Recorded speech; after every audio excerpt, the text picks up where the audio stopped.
President Biden has just awarded 17 people the country's highest civilian honor, the Presidential Medal of Freedom.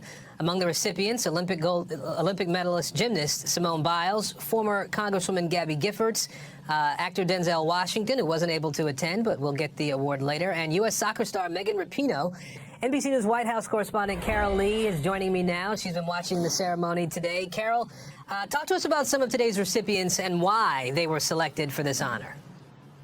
Well, in terms of the why, Aaron, there was a theme to several themes to the President Biden's choices here. He chose individuals who were involved in public service. We saw a number of politicians, people who are working in the nonprofit sector, a priest, for instance, and those who are working on issues like civil rights, people who are breaking down gender barriers. So you can see where the president wanted to go in terms of the collection of individuals that he had chosen for this honor. And some of the names are very well known athletes like Simone Biles, Megan Rapinoe, as you mentioned, Denzel Washington, who, by the way, is getting the award based on some of his work with children, not necessarily because he's a famous actor, which is what he's better known for, as well as politicians that demonstrate bipartisanship, something the president also cares about. Alan Simpson, who was there to get the award, and Liz Cheney, the Republican congresswoman, was also in the audience there. So it's a moment of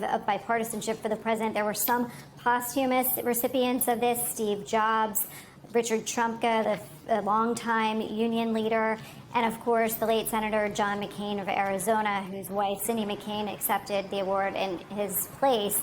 So the broader picture here, the president summed it up at the end, what his intent was with this. He said, "This is America," noting everybody on the stage. And that was the goal here in terms of who he chose to receive this award. It was a lengthy ceremony. And one other thing worth noting is that President Biden himself is a recipient of the Medal of Freedom from President Biden back in January of 2017, before they left the office. And so that's a unique dynamic that we had there, where the president, being a recipient of this, was giving this out to these 17 individuals.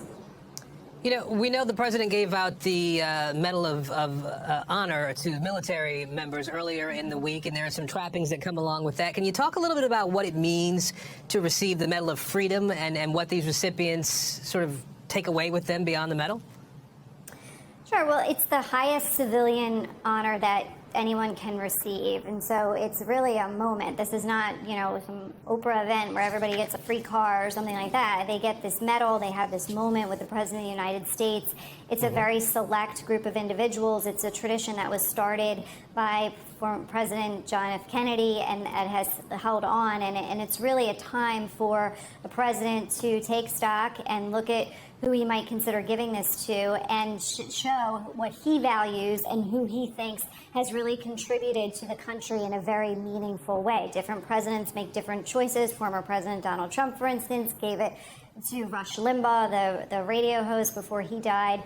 And you see President Biden here trying to show a reflection of some of what he believes is important to the country and his choices here.